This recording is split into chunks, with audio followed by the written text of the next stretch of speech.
Good evening. What we're doing tonight is wig stands, and we can donate these to the hospital for ladies that are going through chemo and need somewhere to put their wig other than on top of their head.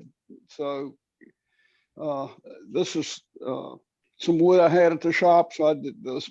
The stem is poplar. The base and the top are basswood, which is very soft, but it sands real nice. So it turned out pretty good. John did these. This camera. Right overhead. Laser. Oh, let me do it. All right, here, there we go. In an inch and a half, you said? Inch and a half diameter Forstner bit, and we can inlay these into the bottom or the top of the wig stands, and there's enough room you could put your name on it for them, and that way the ladies will know where they came from and that we did donate them to them. So I'm going to go through my process. I basically was using some board pieces that I had. I cut them square on the bandsaw and then mark centers on both sides. Let's go back here. Mark centers on both sides of the board while it was square. So those points may not be exactly lined up through the center, but they're very, very close so that you can put it between centers to get started with this. After I marked them, ran them through the bandsaw and roughed them out. Base can be, and I went online and looked at a bunch of different ones. The base can be between 6 and 7 inches in diameter. The tops are 5.5 to 6 inches in diameter. You want the base to be a little bit bigger diameter than the top so that it's very stable. I'll show you there's a whole lot more wood left in the base than there is in the top. The top is basically a bowl.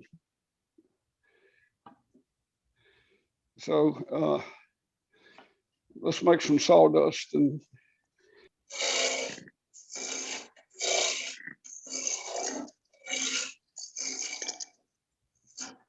I'm using a rough and gouge, and you don't use this on this way. You'll get a catch and the tang will break and you'll get hurt. So always use it as a spindle gouge.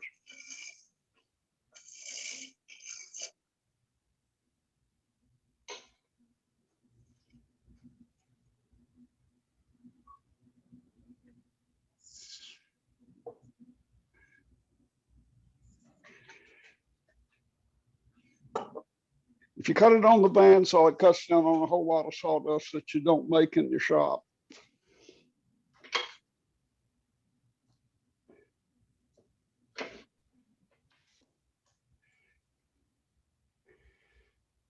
When you do a demo, there's always, you load up all these tools that you bring with you. And when you get here, you say, okay, I now know which one I didn't bring and I should have. So I'm going to borrow one.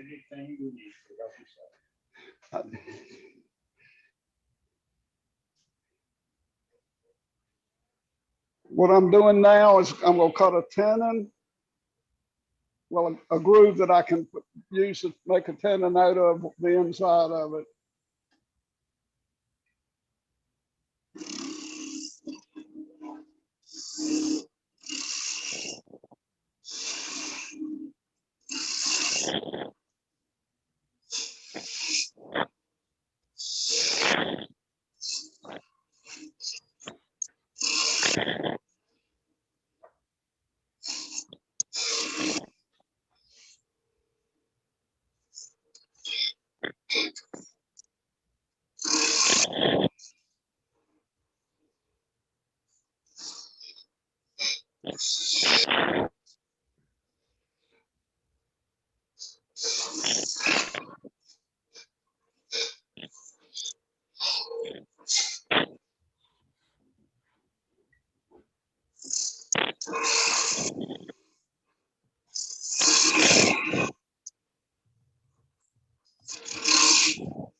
What I've got is a tenon I can put my chuck on and turn it around to face the top of it.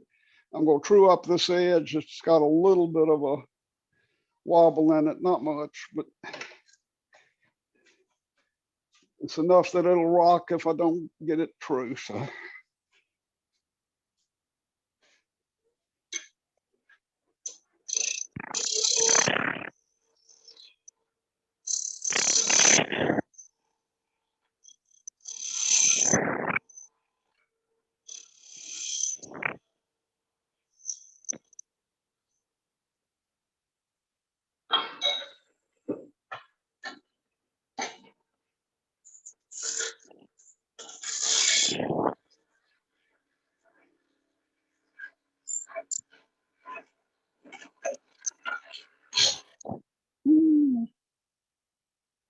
It'll always get your attention.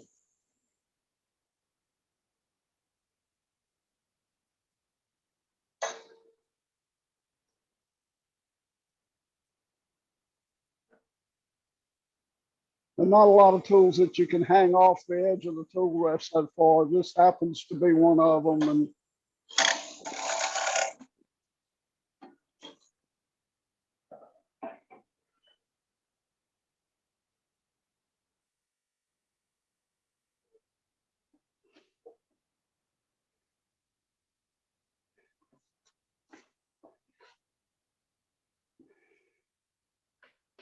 what I'm doing is cutting the center of this below the outside edge of this. So when it's sitting on the table, the only thing it's touching is the outside rim.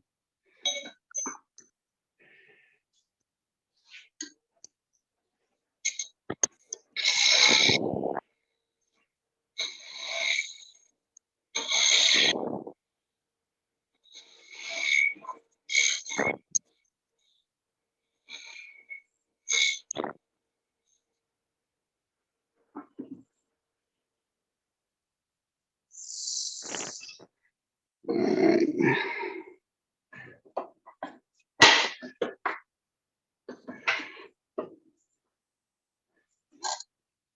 And we'll put a very small tenon on the top of it because I don't want to waste a lot of the top edge, but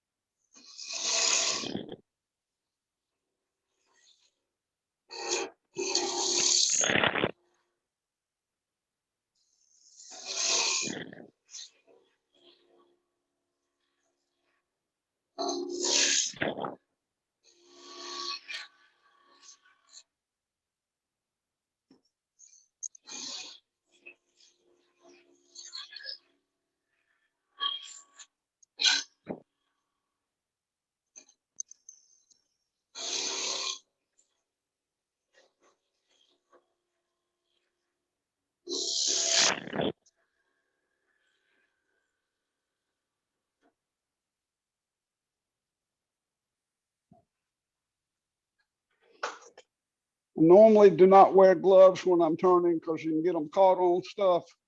But when you turn dry wood, it gets really hot coming off of that cutting tool. So I'm keeping my hand cool with the glove on.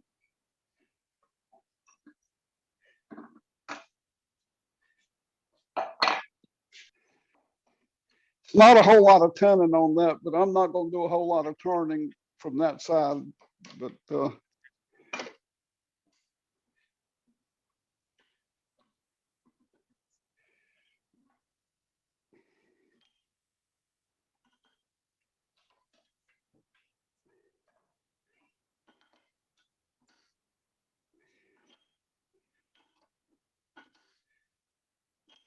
when you put stuff in a chuck, rotate the chuck and use the chuck key in it in each of the slots so that it makes it go a whole lot tighter.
Well, got a little work to do on that.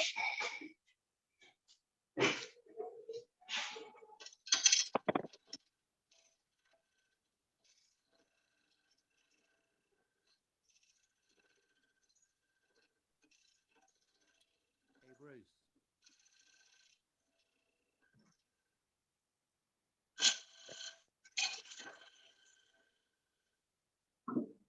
Hey, Bruce.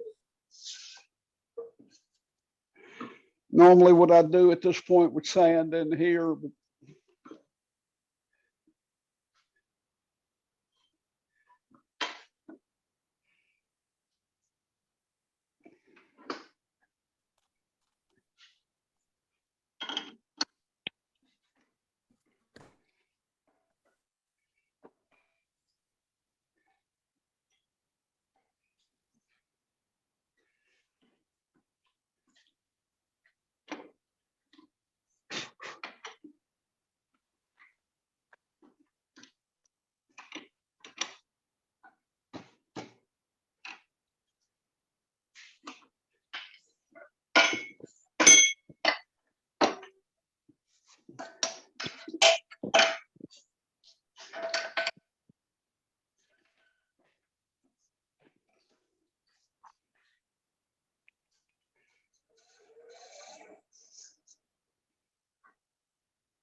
okay, what I've done at the bottom of the base has got an edge that's everything else is below that edge, so that but I left as much wood as I could to keep the weight on it.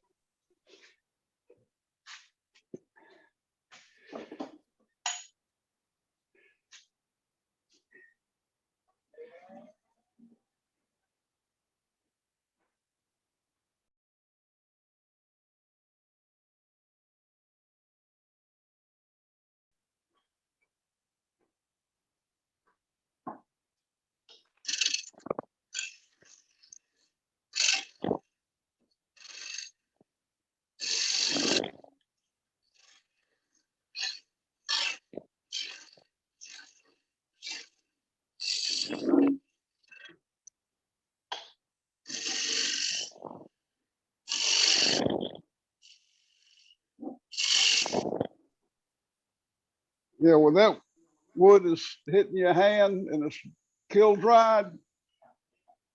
It won't take you long to say, okay, time to stop.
Hey, Bruce. Yes. Yes. I can't. Go ahead, Rick.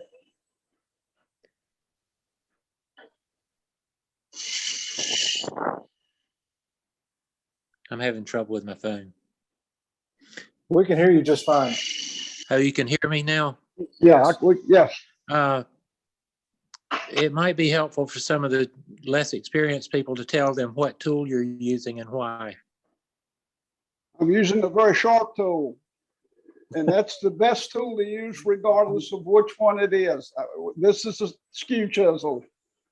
And since I'm just shaping this thing as a bowl on the outside, very simple lines on it. This lets me not get way ahead of myself and I can get a decent cut with it.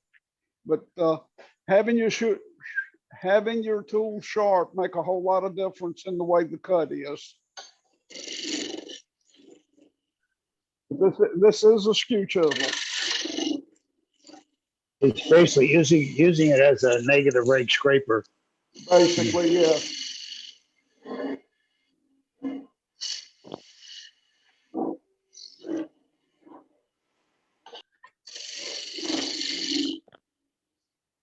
And it was amazing how nice it cut on that basswood. That stuff is so soft.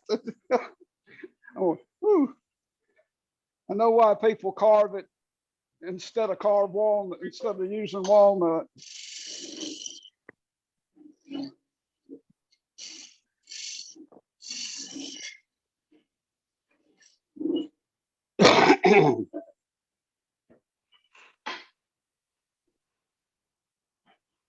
Do not move the tool rest while the lathe's on.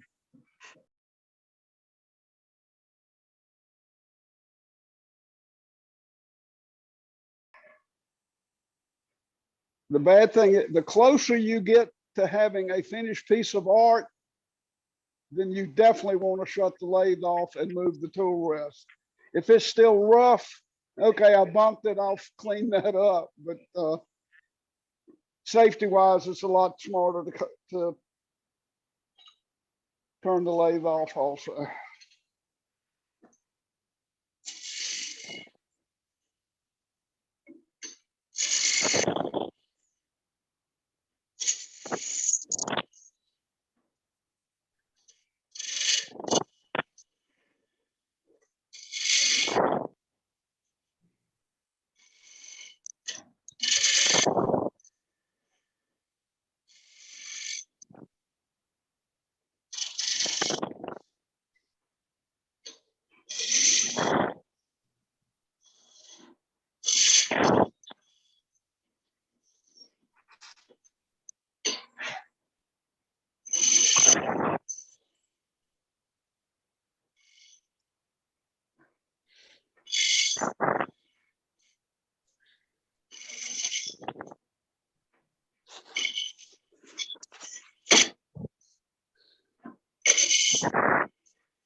Skew chisel, when you're cutting with it, cut below center on the tool. That, if you're cutting with the point, that needs to be down. Don't have it up, because if you start cutting with it, it's going to go clink and you're going to have a catch.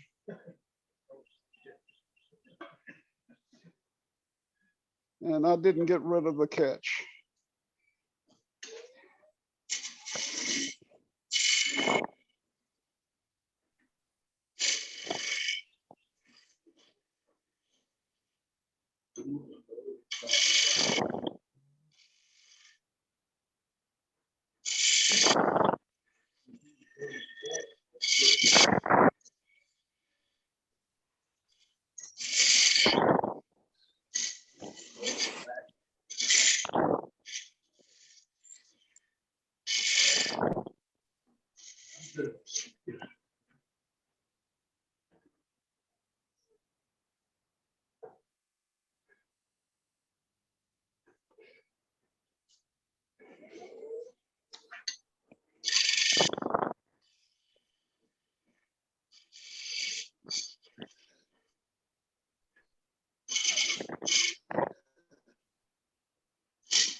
This is just a round nose scraper.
Okay, at this point, I would do some sanding on this. Nice thing is it's got a tenon, and we're gonna have to put it back on that tenon to drill the tenon post hole. So you can always find out where you were real quick on this.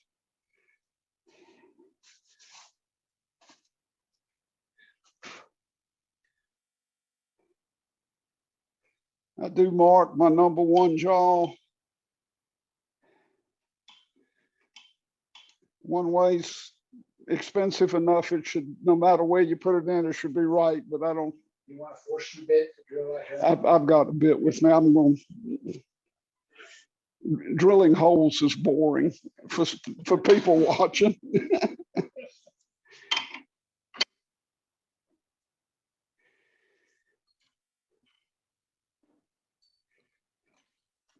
Okay.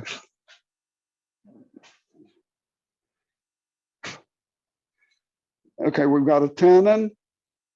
I took a little bit of wood out here so that I've got just a ring. That's not long enough.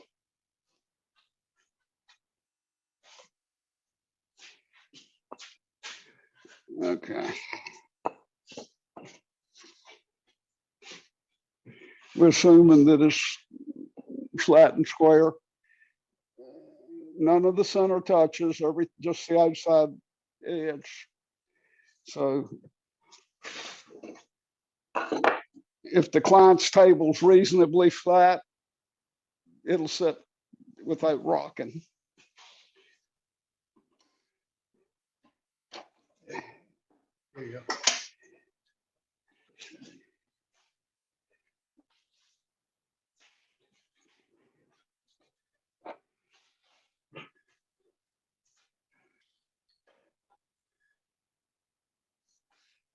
Okay, going back between centers.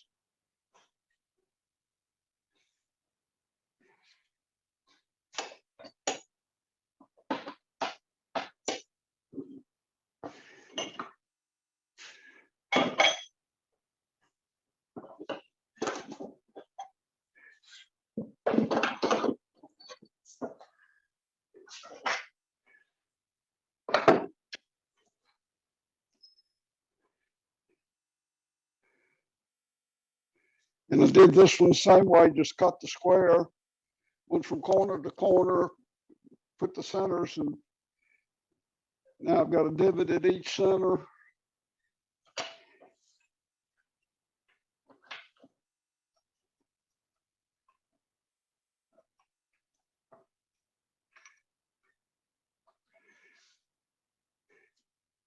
So that one's got a little bit of a wobble in it. So the center from one side of that piece of wood to the other side was slightly different. It's closer than not having it.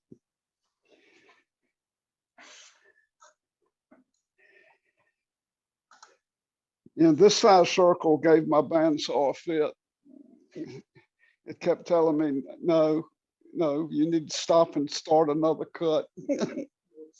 Walnut.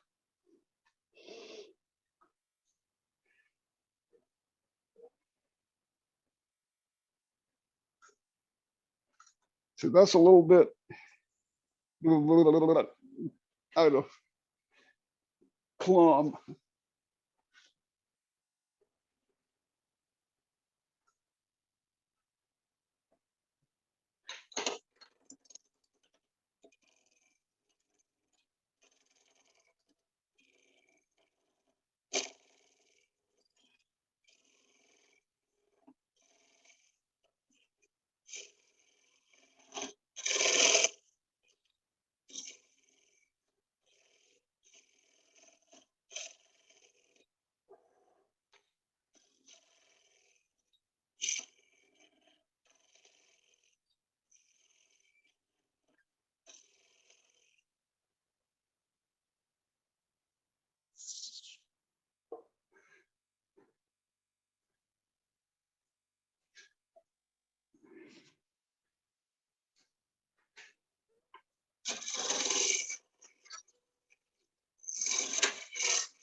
This is a Thompson parting tool. Thompson is a gentleman that makes them, and they really do work well.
No, I like that. You like that? I like that.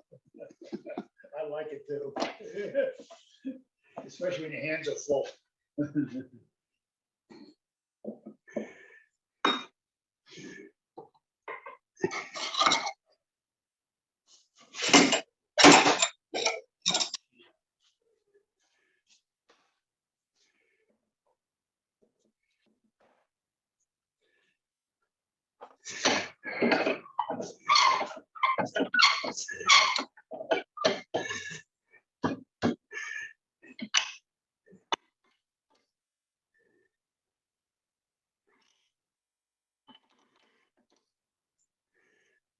Okay.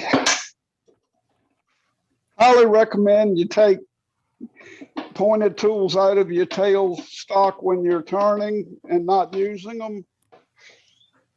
And I'm going to be using this one, so I'm going to leave it in, but I'm going to move it down here out of my elbow's way so that you don't hit your elbow on it.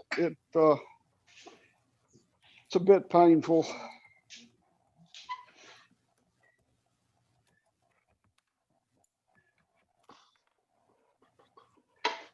No, I'm going to bring that back up. I've got to do some work on this end of it.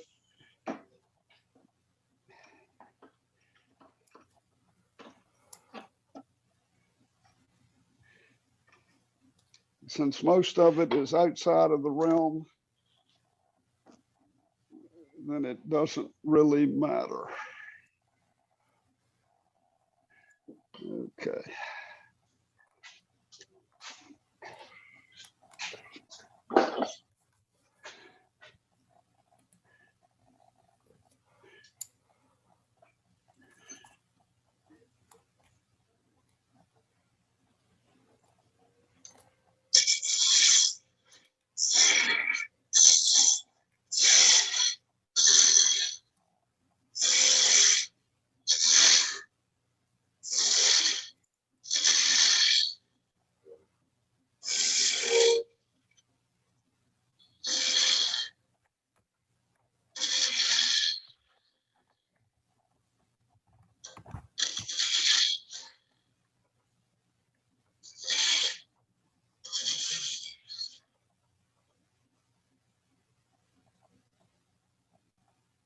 Okay.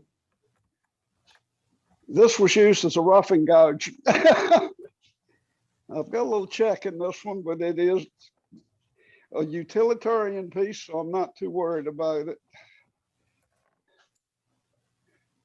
I'm going to make that tenon a little bit smaller.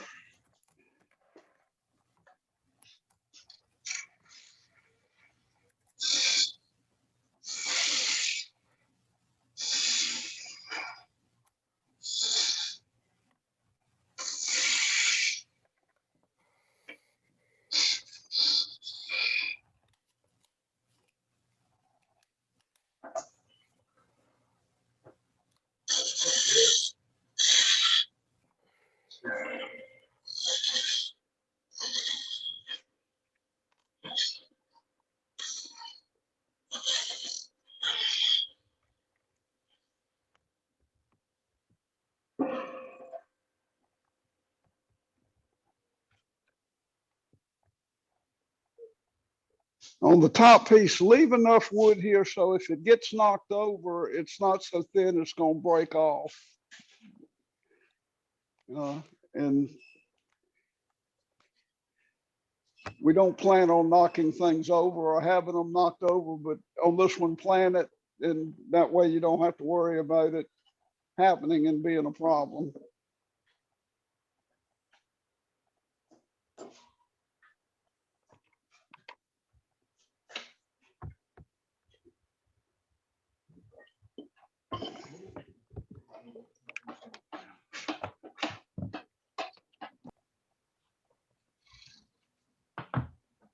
This is a 3/4 inch diameter bit.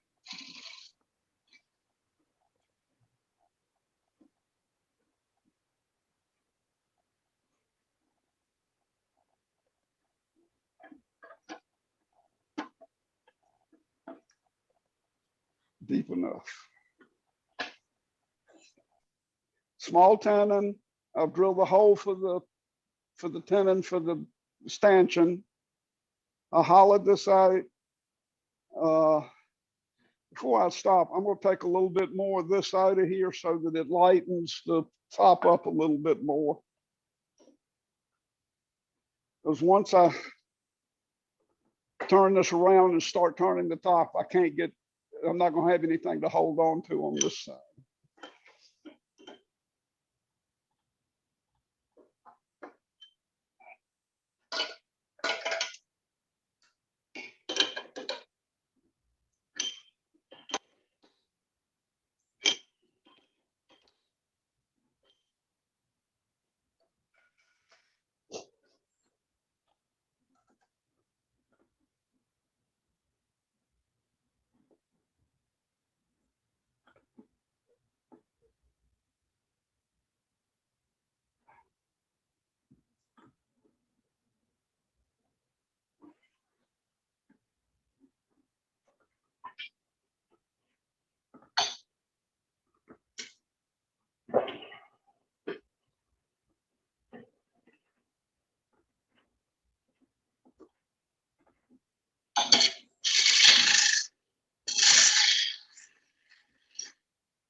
You know, all I've done in here is just take weight out of it. That's all I'm trying to do.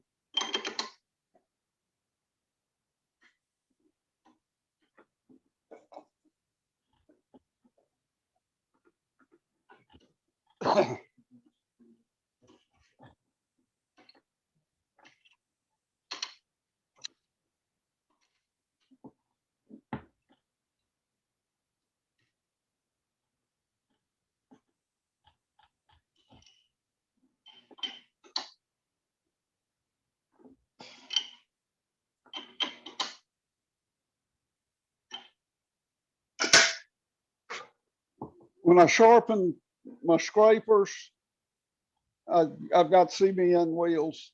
I put the cutting edge down, and what that does is pull up a little burr. And I don't have to roll the burr up on them.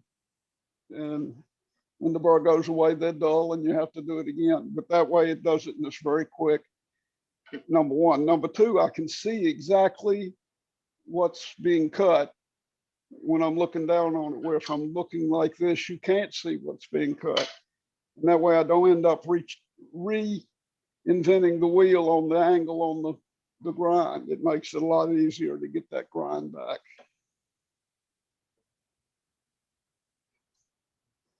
You got a split in that wall? Yeah, I've got a little dink in it. It'll be covered by wig. I probably will put this back and put some filler in that.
Well, I thought I was going to get rid of all the sapwood. It's still got a little bit showing, but it's not bad.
little bit more than that. Yeah, this I probably, when I get home, I'll fill that and finish it out.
And these I would sand down probably to 400. I don't think you need to do any more than that on them. And actually probably 320 would be okay.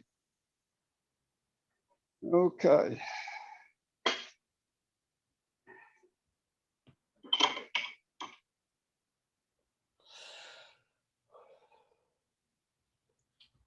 Ooh, messed up. No, I didn't. Almost did.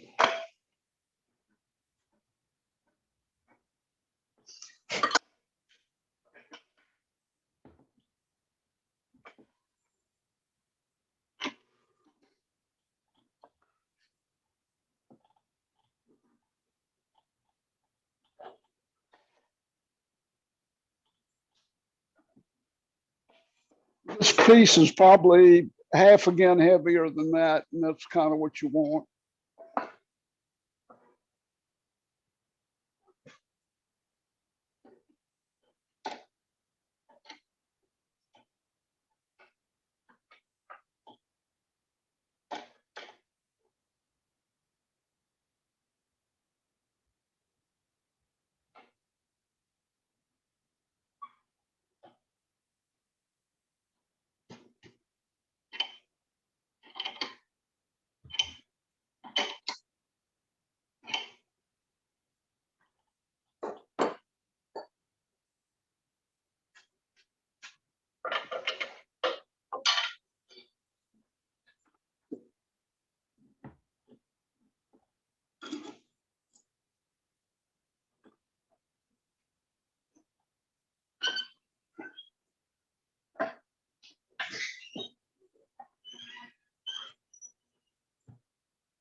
Okay, 2 reverse bowls. One is the top, one's the bottom.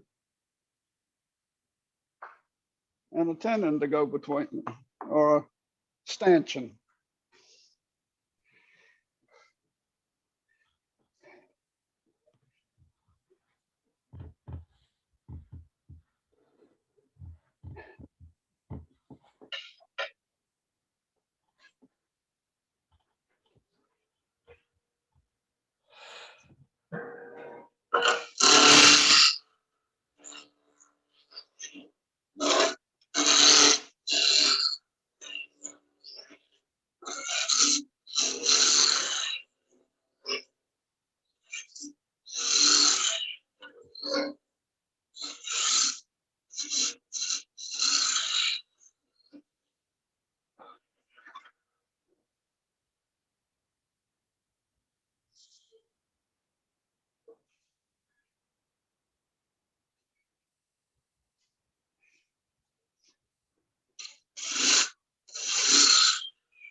What I'm lining up is the back edge of the ways on the lathe with this tool rest, which makes me square to the center of it, or parallel to the center.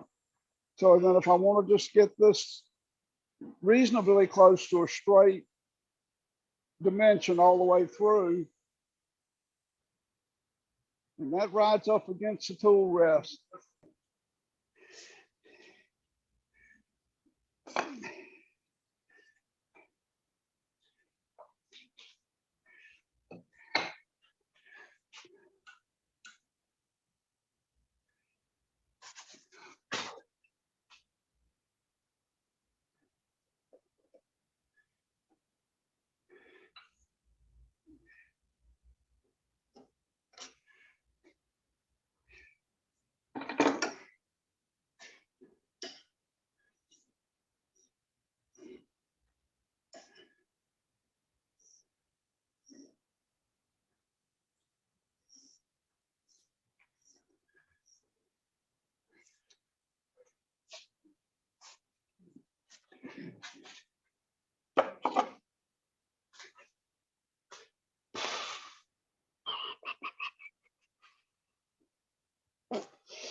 That's a master at work right there. Yes, it is. And as a friend of mine said, if you ask a machinist, has he ever jammed the chuck? And he says, no, I've never done it. He said, you don't need to believe another word he says to you.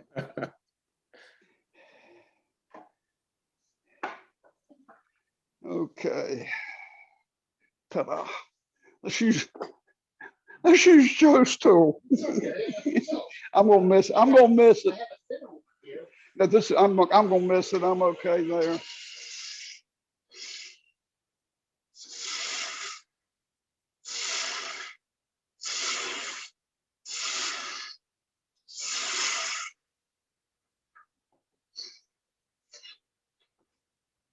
I thought I got a small enough drive that I wasn't gonna have to fight with that, but I have been proved wrong again.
find myself wanting to blow the shavings off through the Zoom call. It's not going to work.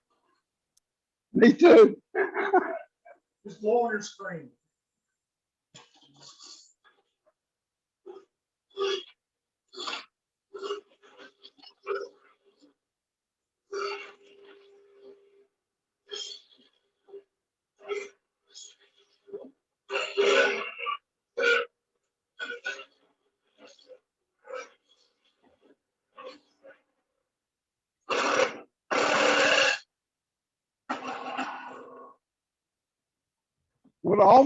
What works as good as this does is an open end wrench. If you need 3/4, go get a 3/4 inch wrench and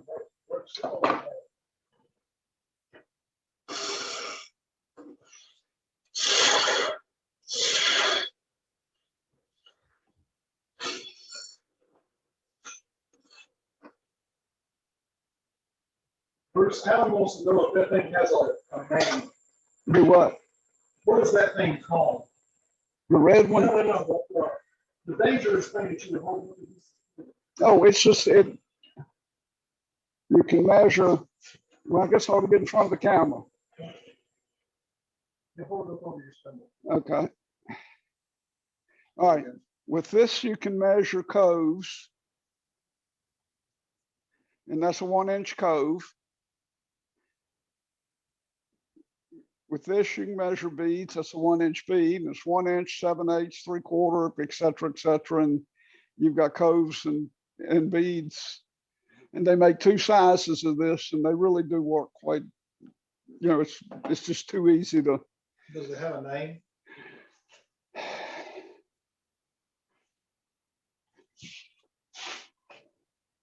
Magic beaver. On a curve. Device. What? It's a rockler. Oh, okay. I've never seen anything like that. Convex, CONVEX, convex. Okay. Okay. Now, all right.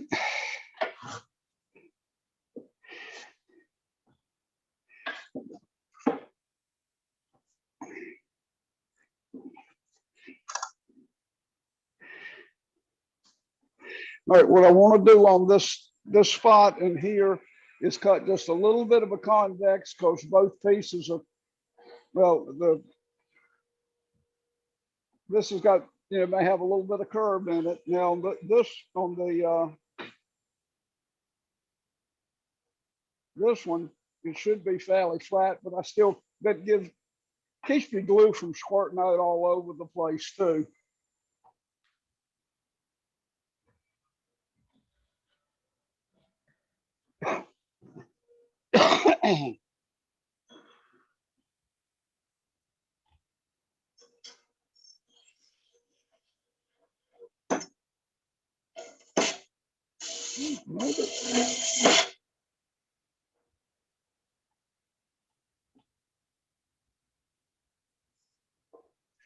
Just been aggravating.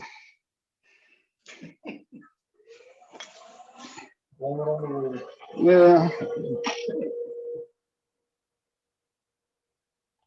I brag on these skew chisels so much, but they.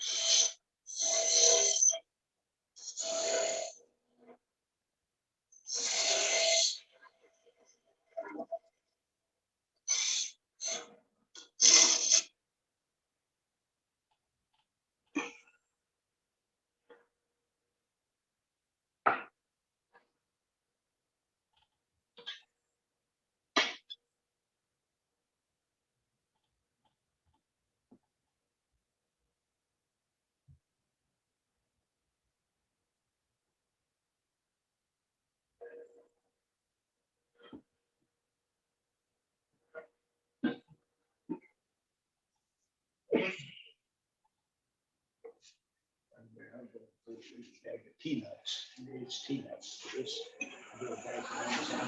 Cheap enough.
And at this point, I would sand again. And again, I use the scraper because it gives me, I can get a smoother line with it. And again, ooh, got some chip outs. Let's fix those.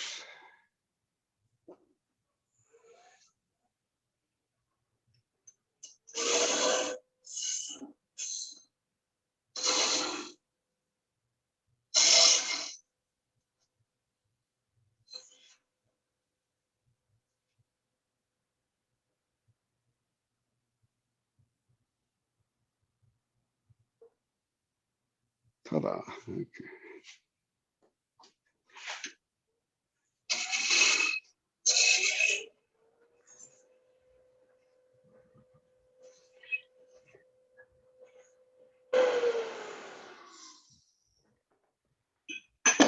And again, I would sand the outside of this to 320 and be done with it